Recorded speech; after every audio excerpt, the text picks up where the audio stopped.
Desde Denver, Connecticut, estás escuchando tu emisora Jesús es el Camino Radio.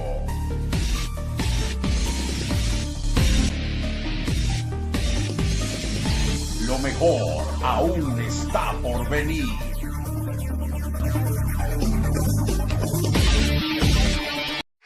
Aleluya. Muchas cosas quiere Dios hacer con nosotros. Y la mayoría de las veces el primer obstáculo somos nosotros. Nos oponemos a lo que Dios quiere. Bloqueamos la bendición.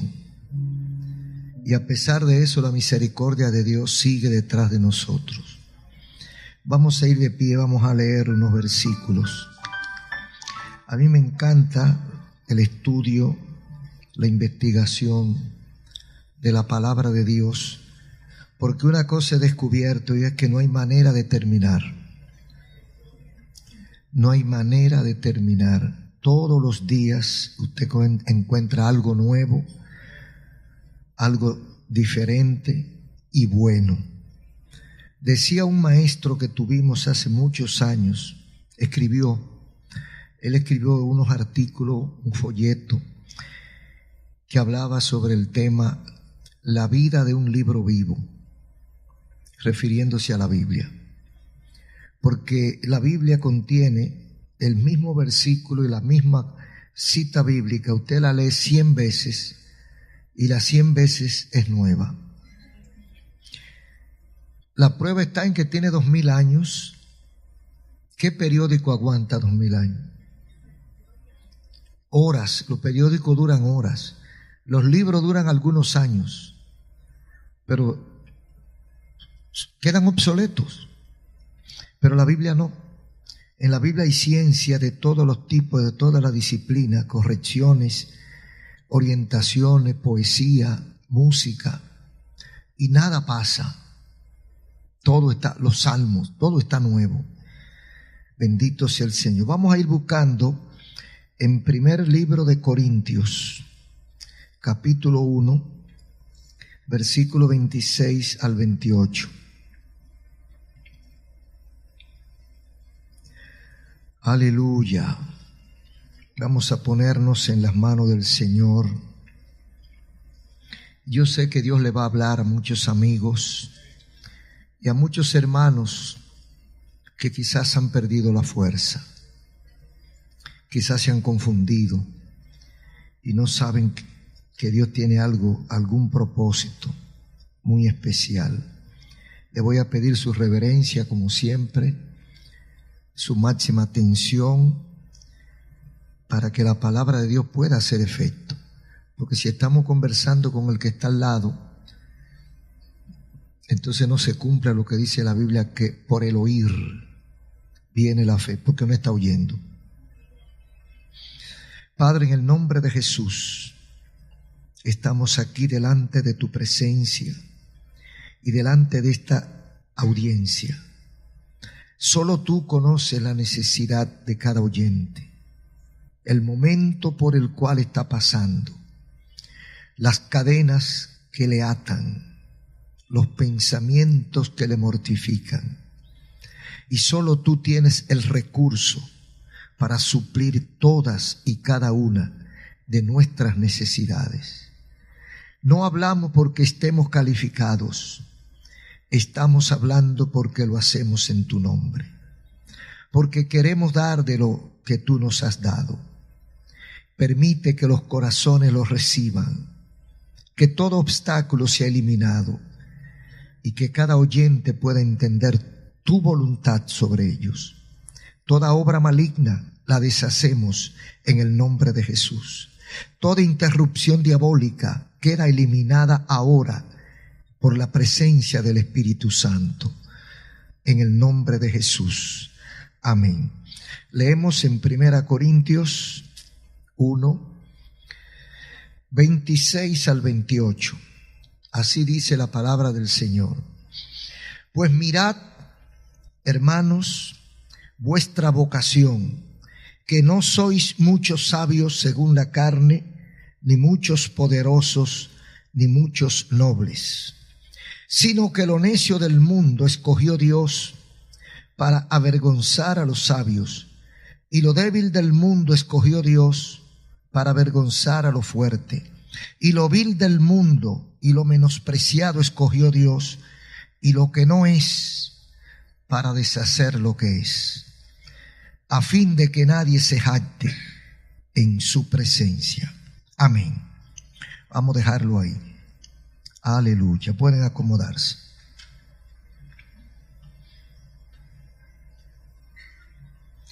Quiero compartir con el tema elegido por Dios o elegidos por Dios. Yo creo que solamente con la declaración de este título hay un compromiso. ¿Quién lo eligió a usted? ¿Quién me eligió a mí? Entonces hay una importancia capital cuando yo descubro quién me eligió. Porque al elegirme, automáticamente asumo un compromiso. Hay una responsabilidad que adquiero yo con el que me elige. Entonces, cuando yo digo que soy elegido por Dios, cuando usted dice que es elegido por Dios, usted tiene que pensar que hay un compromiso que no puede fallar. Elegidos por Dios. Fíjese, postular por vacante o cargo alguno, ya sea en la empresa privada, en el Estado, en el comercio o donde sea, o sea como inmigrante a algún país, tenemos que pensar en nuestra competencia. Si yo veo que hay una vacante en un sitio para un trabajo muy delicado, para dirigir una obra, para organizar un proyecto, y solicitan personas para eso, yo quiero postular, yo quiero solicitar que me tomen en cuenta para esa posición. ¿Qué es lo primero que yo tengo que hacer? Ver mi competencia.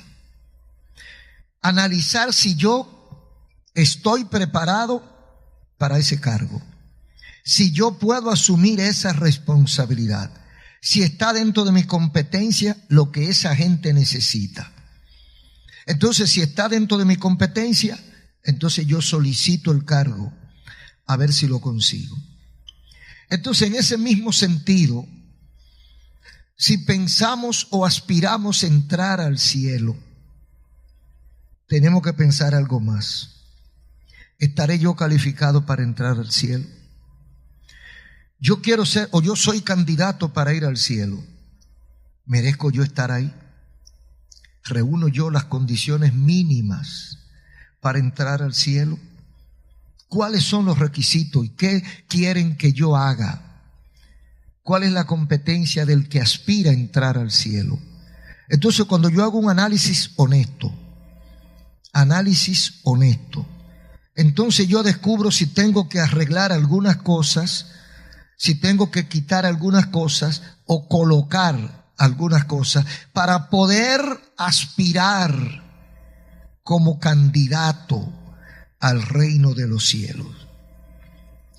Otra pregunta que nos podemos hacer, si aspiramos a entrar al cielo, y mucha gente aspira sin pensar lo que significa, mucha gente aspira, por eso hay tantas religiones, por eso hay tantos credos, creencias y organizaciones de carácter espiritual, porque a la gente le interesa, pero no piensa si está calificado.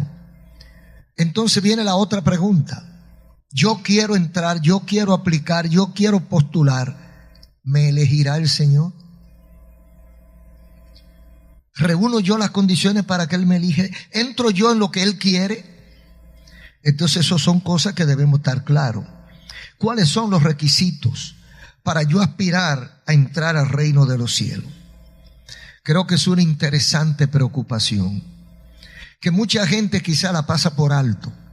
Todos aspiramos a ir a un lugar mejor, pero muy pocos se detienen a pensar cuáles son los requisitos, cuáles son las exigencias qué es lo que tengo que hacer, qué es lo que tengo que tener, cuáles son los papeles que tengo que llevar, cuáles documentos tengo que buscar, si están vencidos, si están pasados, si no lo tengo, si son falsificados. Todos esperamos un desenlace final. Todos sabemos, aunque sea por sospecha, que aquí no nos quedamos. Todos sabemos que de aquí llegamos y de aquí nos vamos. Lo que no sabemos es cómo ni cuándo. Pero de que nos vamos, sabemos que sí. De aquí nos vamos. Ahora, ¿para dónde nos vamos? Tampoco mucha gente sabe. Pero lo que quiero enfatizar es que sabemos que hay un desenlace. Que esto así no se va a quedar. Entonces, a algún lado tenemos nosotros que ir. Entonces, la pregunta es, ¿a cuál de los lugares voy yo a ir de acuerdo a mis condiciones, a mi vida, a mi forma, a lo que yo tengo? Hay razones para hacer un planteamiento muy importante de 3 puntos que quiero compartir. Primero, tenemos que considerar la soberanía divina. En esto de dónde yo quiero ir o dónde yo no quiero ir, o si soy elegido, si no soy elegido, entra la soberanía divina. Porque es el atributo de Dios el que traza sus pautas y nadie le aconseja. Cuando decimos que Dios es soberano, no solamente estamos diciendo que Él se gobierna, porque hay gente que se gobierna, pero están sujetos a la investigación y al escrutinio del otro. Pero Dios no está sujeto al escrutinio de nadie. Dios no solo se gobierna, Dios es soberano. A Dios no hay quien le pregunte por qué hiciste o no hiciste, ni por qué lo hiciste ahora o por qué lo hiciste después. Dios es soberano. Entonces, cuando Él traza sus pautas, nadie lo aconseja, nadie lo dirige, nadie le pregunta, nadie le contradice. Él es quien elige el cuándo, el cómo y el con quién. En segundo lugar, la incompetencia humana.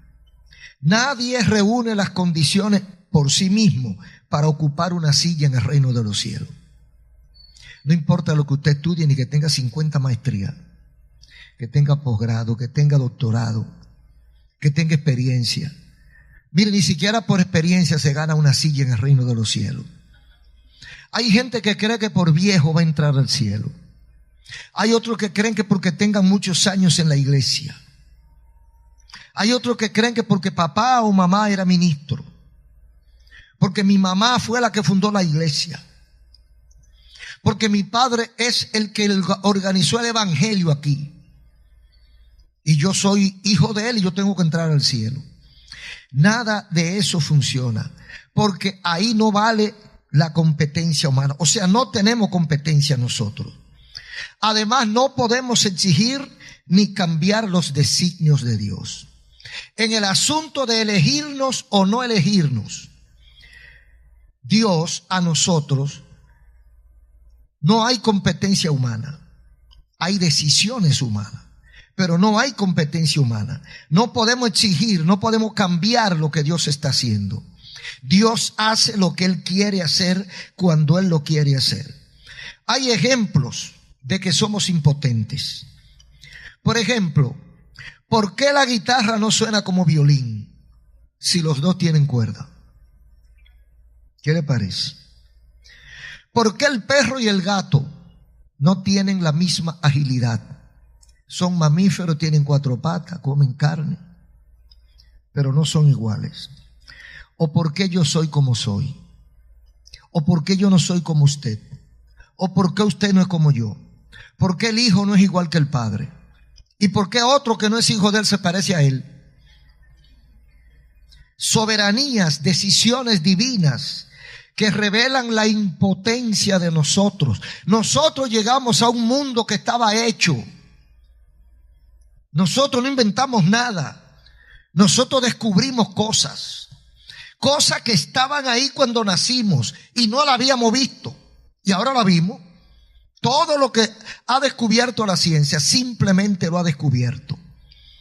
no ha inventado, no ha creado una hoja de un árbol. No ha creado la ciencia el hombre. Todo lo encontramos y Dios nos permite, por etapas de la vida, Dios permite abrirnos los ojos para ver hoy esto. Mañana vemos otra cosa. Dentro de 10 años vemos otra y decimos, ¿y por qué no lo vi antes? Si estaba ahí. La penicilina, ¿por qué no la descubrieron antes? La antitetánica, ¿por qué no la descubrieron antes? Cada una de las medicinas estaba ahí, pero la descubrieron en el tiempo que Dios quiso que fuera descubierta. El reino de los cielos es complejo, muy complejo. Somos muchos nosotros y todos aspiramos a ir al cielo, pero cada uno tiene un lugar y una función asignada. Dios tiene orden. El universo no se sabe cuántos mundos lo componen. No se sabe cuántos planetas hay. No se sabe cuántas galaxias. No se sabe cuántos mundos tenemos en el gran universo. Cada cierto tiempo descubren más cosas y más cosas. Infinitamente, interminable. Sin embargo, dentro de todo ese complejo uno se pregunta, ¿y qué pinto yo ahí? ¿Para qué me va a usar Dios? ¿Qué valgo yo dentro de tantas cosas importantes? ¿Tendrá Dios presente mi figura? ¿Valgo yo algo delante de Dios? La Biblia dice que sí. La Biblia dice que nos tiene presente y sabe cuántas hebras de cabello hay en nuestra cabeza. Nos tiene presente desde antes de caer en el vientre. Guía nuestros pasos hasta el día que nacemos y sigue con nosotros. Dice que ni la hoja de un árbol se mueve sin su presencia, sin su poder. ¿Cómo será todo esto? Él le está esperando a cada uno de nosotros con funciones asignadas. Desde antes de yo nacer, Dios sabía lo que quería conmigo. Y lo que falta por hacer, yo no lo sé y Dios lo sabe. Hay ejemplos en la Biblia de la soberanía, la grandeza y la complejidad de Dios, que no lo vamos a leer, pero queremos mencionar de manera breve. Por lo menos 7 ejemplos de cómo Dios elige, usa y funciona. Cosas que nosotros, con nuestra hábil mentalidad, no podemos entender. Tanto que sabemos, pero no podemos entender. El pueblo de Dios estaba siendo diezmado por un pueblo enemigo que eran los filisteos. Lo tenían en zozobra, lo desafiaban. Y por último, para que ya se cerraran la tienda, viene un gigante y los desafía.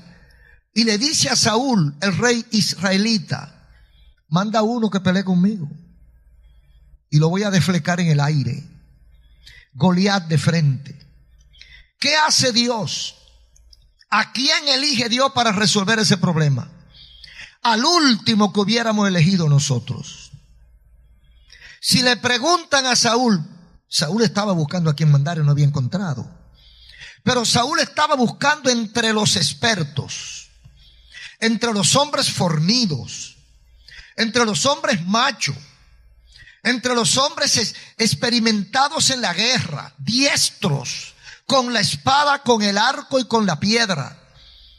Un hombre que aunque no fuera un gigante como Goliat, pero que fuera bastante grande. Y el rey Saúl, cuando fue elegido, dice que pasaba de los hombros arriba por todos los hombres de Israel. O sea, él era el más grande de Israel y estaba temblando. ¿Y qué hace Dios?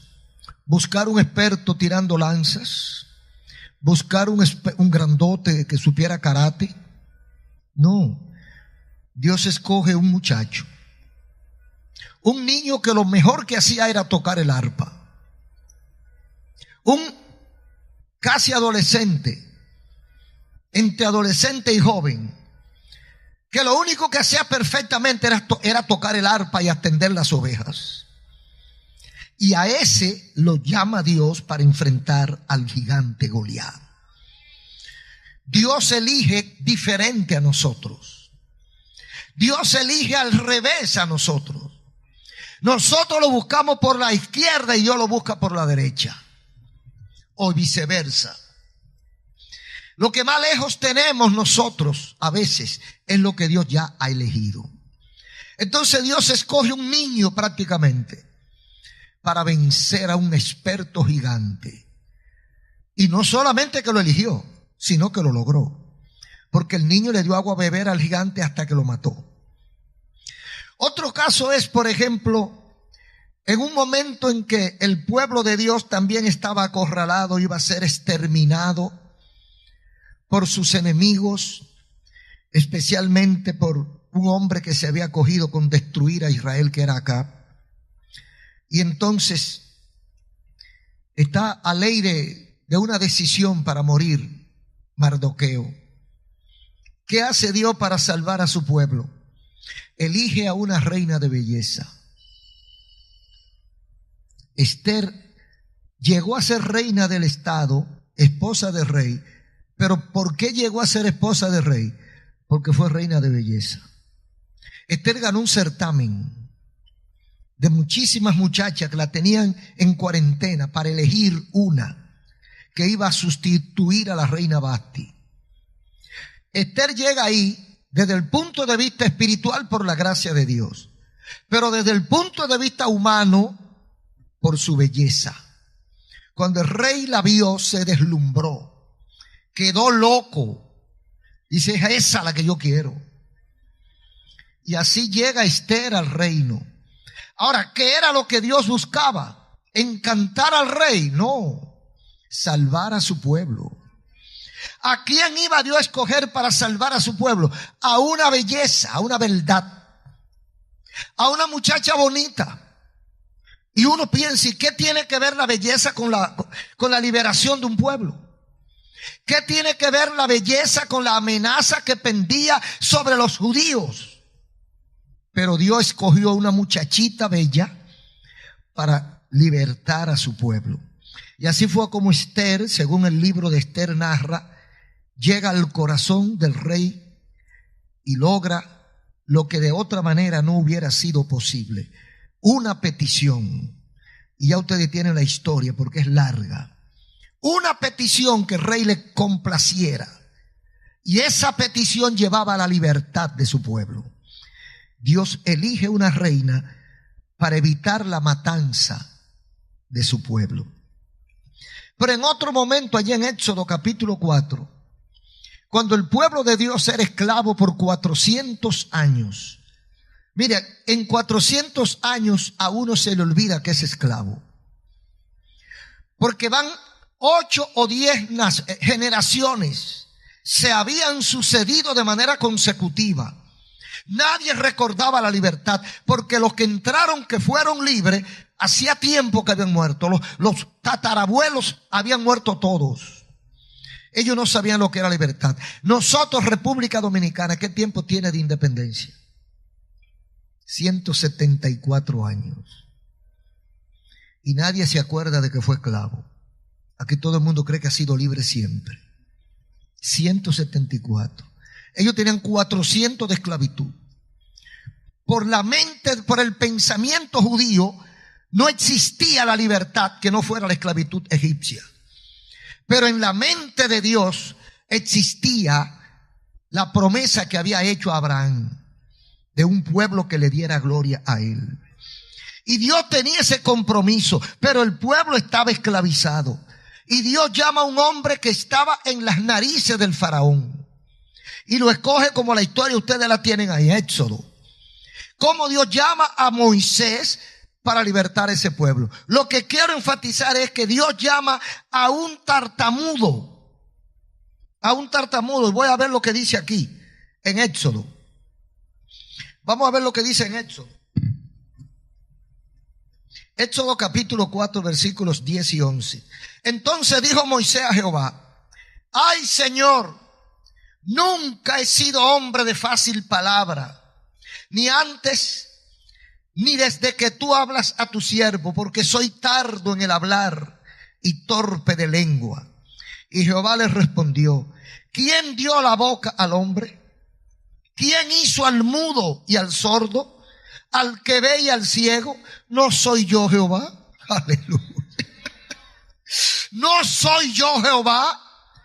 ¿Por qué tú me estás cuestionando si yo soy Jehová? Entonces Moisés no quiere, está resistiendo porque él, un líder político era Moisés. ¿Usted ha visto un líder político que no puede hablar? Si el arma principal del político es la lengua, la boca, para hablar todo, la verdad y la mentira, y para convertir las mentiras en verdades ante los oídos de la gente. Entonces Moisés viene con una empresa de liberación para un pueblo que está esclavo. Tiene que convencer a ese pueblo que crea en él, que crea en lo que él está diciendo, que crea en el proyecto de él y que crea que Dios lo envió para libertarlo. Tiene que convencerlo hablando, y era tartamudo. Sin embargo, Dios lo escogió, Dios lo eligió. Lo que Dios elige, Él sabe por qué lo elige. Dios no se equivoca. Elegidos por Dios, no por los hombres, porque muchas veces a quien nosotros despreciamos es al que Dios elige, y otras veces al que nosotros elegimos, Dios no lo elige, Dios lo vomita, porque Dios tiene otras razones, otros perfiles para elegir a la gente. Otro caso, el número 4, un perseguidor convertido en defensor. El peor enemigo que tenía la iglesia cristiana de los Hechos era Saulo.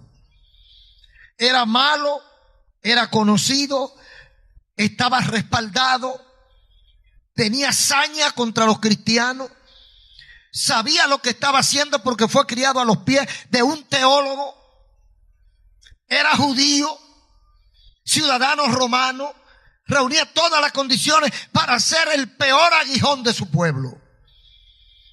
¿Qué hace Dios? Lo usa a él para defender a ese pueblo que él perseguía.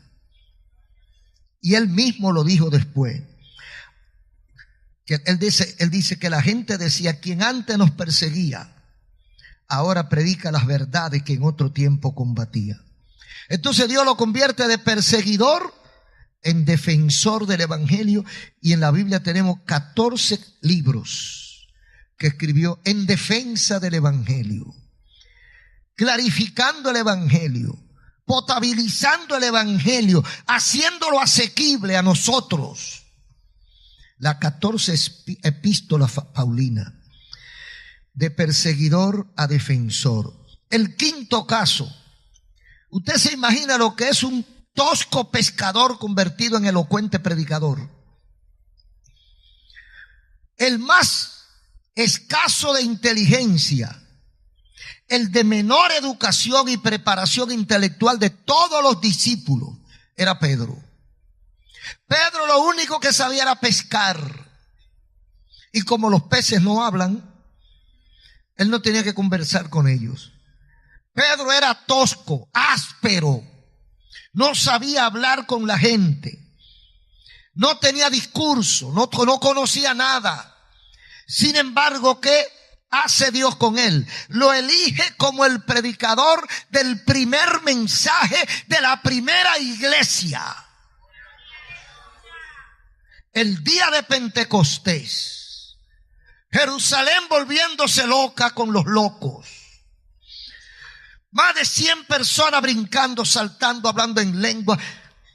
Y nadie sabe lo que está pasando. Y una confusión, 8 días, 9 días, 10 días, 15 días. ¿Y qué es lo que pasa con estos locos? Y todo el mundo calladito así, calladito y asustado. Y se levanta Pedro, el pescador, el que no tiene preparación, el que no sabe nada de nada.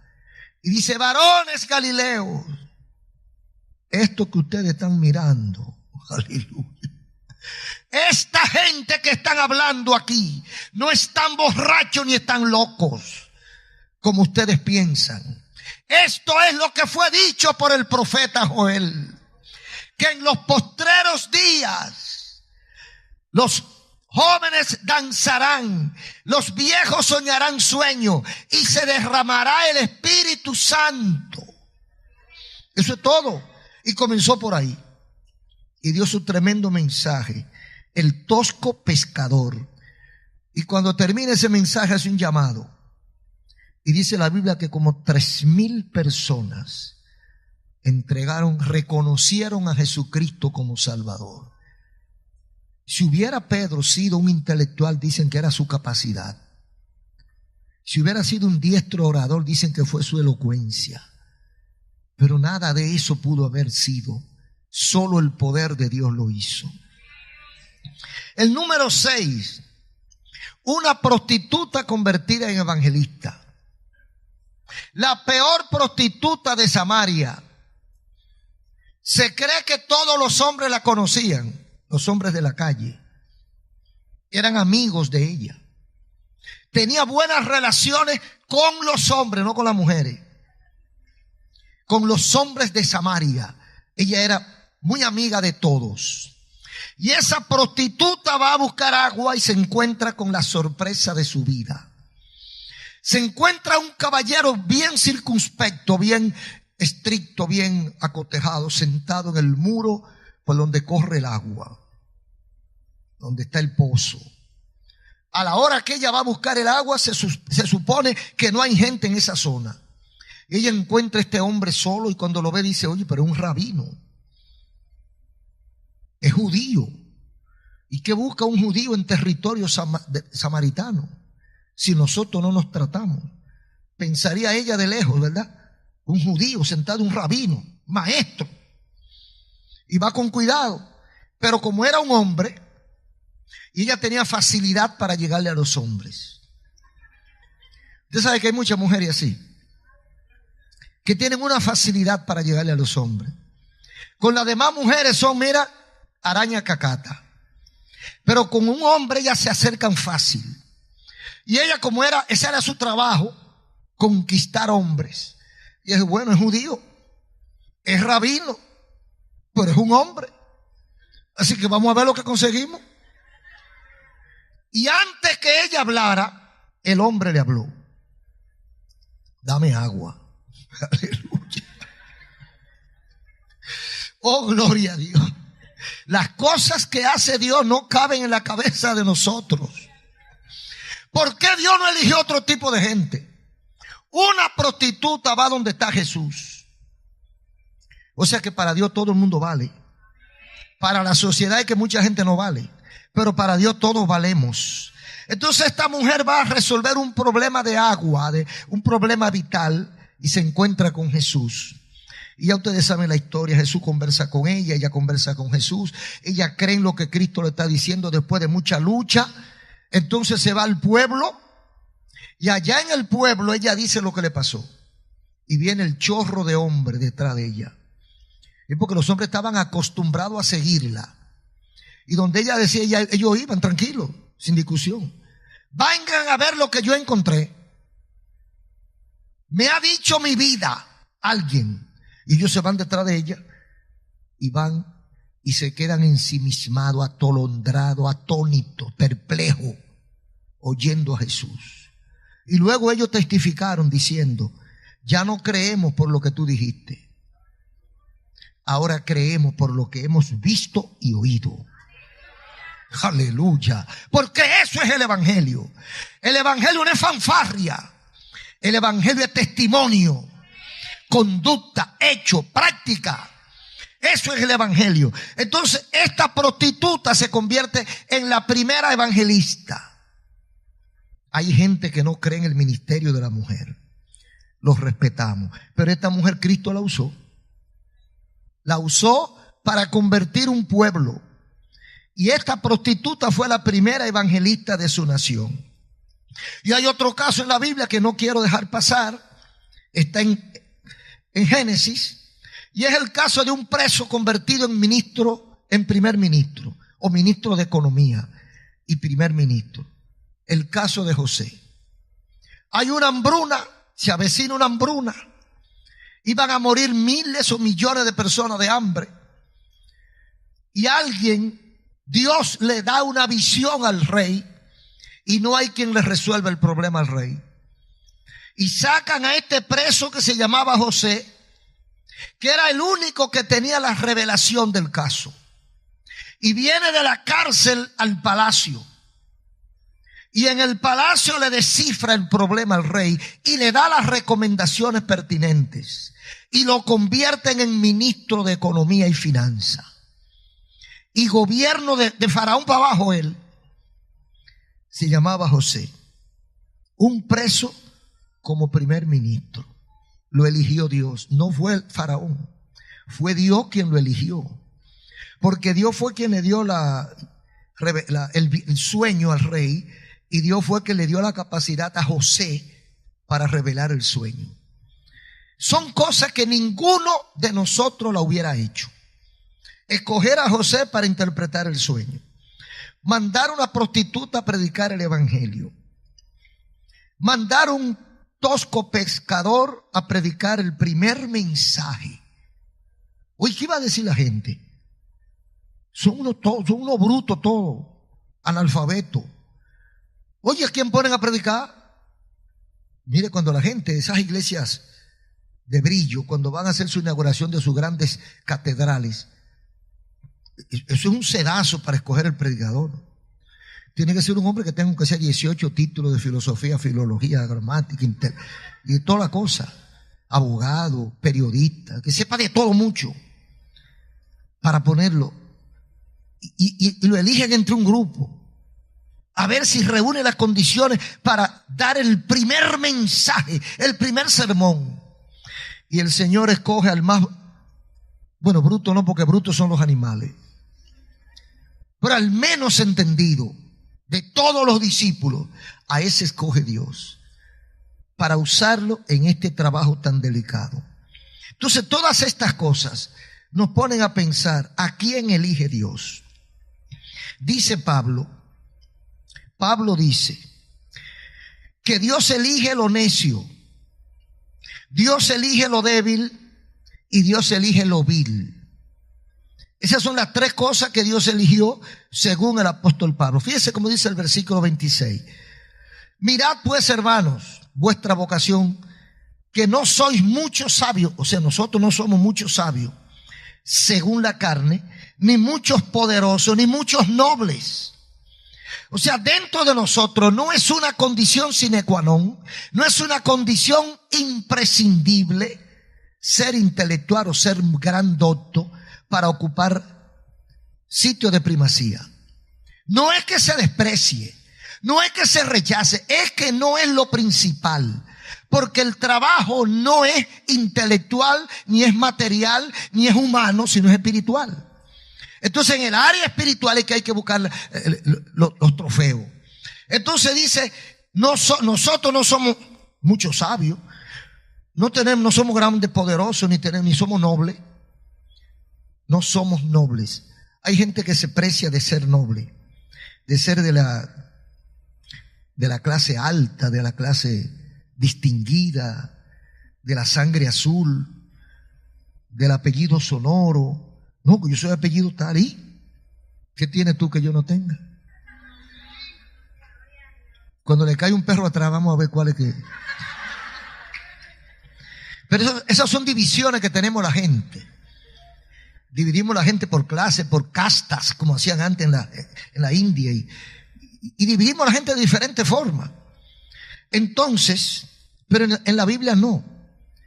Para los fines de Dios, óigalo bien, amigo de arriba, amigo del medio y amigo de abajo. Para los fines de Dios hay una sola clase. No, hay dos. Los perdidos y los salvados. Los que obedecen y los que no le hacen caso a Dios. Los que aman a Dios y los que lo desprecian. Esos son las dos clases. Y cada clase tiene su tratamiento. Entonces, ¿qué es lo que Dios elige? Dice Pablo. Dios elige lo necio. ¿Y qué es lo necio? Lo necio es aquello que no tiene sabiduría. Lo necio es aquel que no tiene prudencia. Lo necio es aquel que no tiene disciplina. Sin disciplina, sin educación y de una conducta, diríamos, primitiva. Eso es lo necio, lo inservible moral y socialmente. Lo que la sociedad ha despreciado, eso es lo necio. Aquella persona que no tiene cuidado de su conducta, aquella persona que no le importa ofender a cualquiera. Por ejemplo, esas agresiones que andan ahora a la orden del día, que porque me rozaste el carro o yo creo que lo rozaste te doy 2 tiros. Esos son necios. De esa gente que creen que donde ellos pisan nadie más puede pisar. Esos son necios. Los que creen que son mejores que el otro y que el otro no puede invadir 1 milímetro de su territorio porque paga con su vida. Esos son necios. Son gente indisciplinada, gente primitiva. Gente que no piensa como gente, sino como lo que hay detrás de antes que la gente. Entonces a eso le llama Dios necio. Entonces dice la Biblia que Dios escoge lo necio del mundo.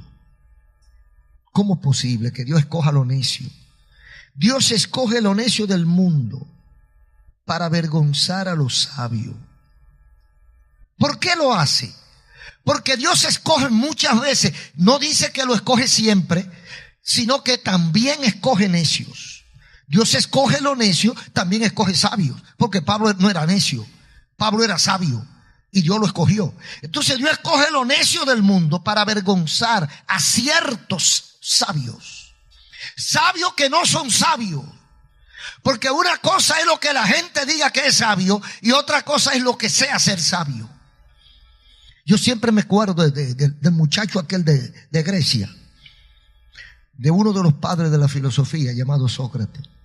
Y lo repito muchas veces, que había, el oráculo de Delfo había dicho que él era el hombre más sabio de Grecia.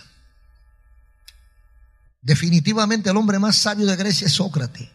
Y cuando llega a los oídos de Sócrates dice, ¿pero cómo va a ser? Eso es imposible. Y no lo creyó. Y se dedicó a buscar, a escudriñar a los otros que decían que eran sabios. Y se iba, lo escuchaba y chequeaba. Y después de un tiempo, él llega a una conclusión. Dice, es verdad lo que dice el oráculo. Yo soy el más sabio, porque soy el único que sabe que no sabe. Todos los otros creen que saben. Y lo que son es necio. Ellos, porque la mayoría de los sabios, de los que creen que son sabios, mire, la mayor ignorancia es aquella del que cree que no es ignorante. Porque cuando usted cree que ya usted lo tiene todo, usted no busca más nada. Entonces cuando yo creo que yo me lo sé todo, es porque yo no conozco todo lo que falta. Yo sé de aquí para atrás, pero de aquí para adelante yo ignoro todo. Y soy tan estrecho de mente que ni siquiera por imaginación pienso que debe haber un mundo después de mí. No. Como dice un proverbio, más para adelante vive gente. Porque hay gente que cree que más para adelante no vive nadie. Que el mundo se acaba con ellos. Esos son necios. Los que creen que no necesitan saber. Aquello que usted va a explicarle cómo llegar al cielo. Oh, no, eso yo me lo sé. Aquello que usted le va a explicar, mira, tú vas a morir un día. Pues yo sé eso.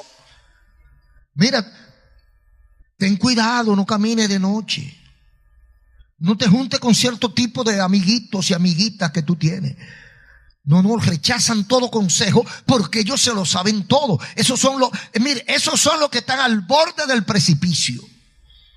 Esos son los necios que menciona Pablo. Esos son los verdaderos necios. A esa gente Dios sabe llamarlo. Y lo cambia, mire. Le hace un cambio que la gente lo ve y no lo conoce. Le pasa como al ciego del capítulo 9 de Juan. Y la gente lo ve. Pero Leo se parece. Y él decía, no, yo soy yo. Porque la gente decía, no puede ser. Así pasa con muchos de nosotros. Gente que antes era un escándalo.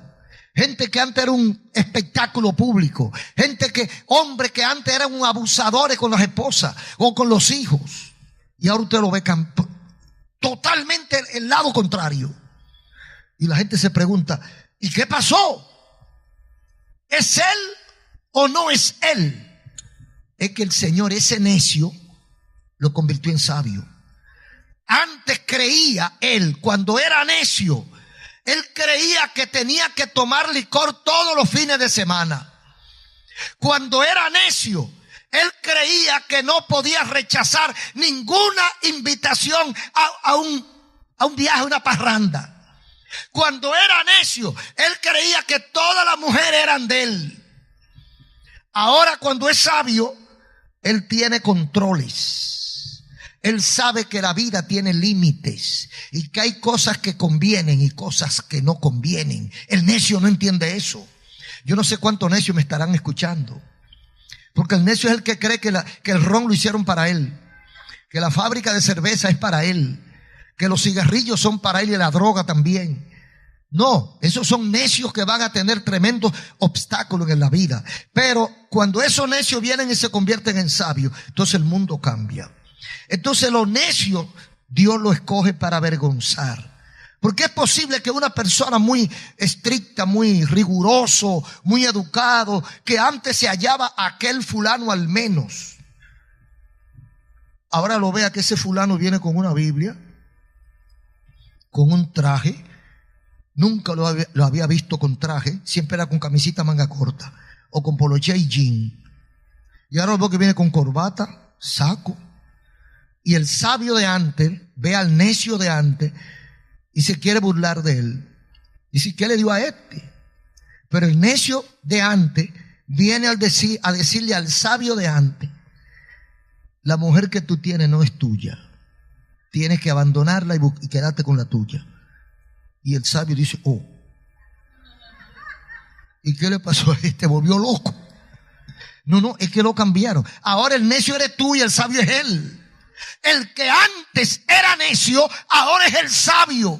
Y el que antes era sabio, ahora es el necio. Eso lo hace Dios. Elegido por Dios, escogido por Dios, transformado por Dios, cambiado por Dios. Entonces lo necio del mundo lo convierte Dios en sabio. Lo segundo es lo débil. Dice Pablo aquí: y lo débil del mundo lo escoge Dios para avergonzar a lo fuerte. Lo débil es lo sin fuerza, lo que no tienen poder de ningún tipo, ni económico ni político, para que alguien los respete. Los desvalidos, los que no tienen de quién agarrarse, esos son los débiles.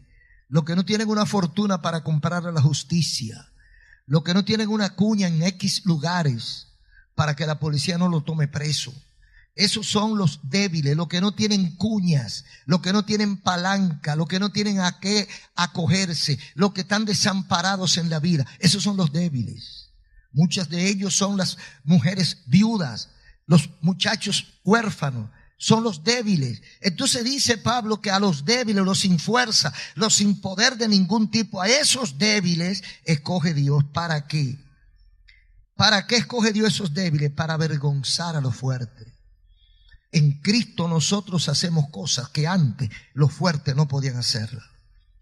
Hay gente que anda volviéndose loco porque el vicio lo está acabando. Y todo lo que consigue se lo toma o se lo fuma. Y trabaja y trabaja y trabaja y no echa para adelante. Ahora en Cristo Jesús, ese débil que el vicio lo tenía humillado, sucio, sin ropa. Porque la gente que tiene vicio no le alcanza para resolver su problema. Entonces ese débil que no podía enfrentar su propia desgracia, ahora en Cristo no solamente resolvió su problema, sino que está ayudando a otros a que lo resuelvan. Ese débil que antes no podía corregir a su familia, que los hijos andaban por las calles haciendo lo que le daba la gana porque el papá nunca estaba presente, ese débil de ese tiempo ahora lo escoge Dios como un fuerte. Y ahora es un hombre de casa, de respeto. Y cuando llama a los hijos le oyen, le obedecen y lo atienden. Lo que era débil para el mundo, Dios lo escogió y avergüenza a los poderosos y a los fuertes para avergonzar a los fuertes. Y dice, y lo vil del mundo y lo menospreciado escogió Dios, y lo que no es para deshacer lo que es, lo vil, lo sin valor social, lo que no tiene apellido. ¿Y de dónde salió esto? ¿Hijo de quién es? ¿De dónde viene? ¿De qué pueblo? Hay gente que se avergüenza de decir dónde nacieron, porque la estirpe no le garantiza promoción. No, es como le dijeron a Cristo, de ahí no sale nada que sirva. De Nazaret, muchacho. Los perros se están muriendo de hambre en Nazaret. Entonces hay gente que se avergüenza de decir del campo que salió. No importa el campo donde tú hayas nacido. No importa quién haya sido tu padre. No importa que tu apellido sea el más común de todos los comunes. Lo que importa es que Dios te haya elegido a ti. Lo que importa es que Dios se haya fijado en ti. Lo que importa es que el ojo de Jehová esté sobre ti. Bendito el nombre de Jesús. Mucha gente hay despreciado, como dice aquí la Biblia. Menospreciado. Gente que en el mundo no vale nada, pero Dios lo llama. Dios lo limpia. Es como el endemoniado gadareno, que hasta la familia lo había botado. Nadie quería saber de él, pero Dios lo eligió, lo salvó, lo limpió, lo cambió y lo convirtió en un embajador de él. Y ahora otros querían ser como él, porque él llevaba en su cuerpo, como dijo Pablo, las marcas del Señor Jesús. Las marcas del Señor Jesús. ¿Cuál es el objetivo de todo esto? Versículos 28 y 30. Y lo vil del mundo y lo menospreciado y lo que no es, para deshacer lo que es, a fin de que nadie se jacte en su presencia. O sea, Dios no escoge los grandes para avergonzar a los grandes. Dios escoge los chiquitos para avergonzar a los grandes. Porque que Dios escoja un turpén de eso, una grandote, ¿verdad? Y avergüenza un chiquito, eso no tiene gracia. Si Goliat mata a David, ¿qué pasa? Eso es lo que esperaba la gente. Eso no es noticia. Que Goliat matara a David, eso no es noticia. Noticia fue que David mató a Goliat. Que cualquiera de esos orocones haga algo grande para Dios, eso no es noticia. Grande es que lo hagan gente sin apellido, gente que no suenan, gente que nadie lo conoce, gente que no tienen valor social, gente que no tiene dinero, gente que no tiene prestancia, gente que no tiene fama, gente porque nadie lo defiende, pero Dios es su baluarte. Con Dios ellos son vencedores, triunfadores, porque Dios lo ha elegido. Lo importante es que Dios te elija, no que tú te elijas. Entonces dice el versículo 30, mas por él estáis vosotros en Cristo Jesús, el cual nos ha sido hecho por Dios sabiduría, justificación y santificación y redención, para que, como está escrito, el que se gloría, gloríese en el Señor. El resumen de esto es que todo es por la gracia de Dios. Yo insisto demasiado en este tema, porque es un flagelo social, humano, universal. Es que la gente se le olvida quién es. Y la gente, cuando logra algo, cree que fue él que lo logró. No piensa en el que proveyó todo. La capacidad, la inteligencia, la oportunidad, los recursos. No piensa en eso, piensa en yo. Y como fui yo soy mejor que este. No, a ti te eligió Dios para esa cosa, al otro lo eligió para otra cosa. No tienes que pelear con aquel, porque ni él es culpable ni eres culpable tú. Dios lo eligió, elegidos por Dios. Nadie crea tener méritos.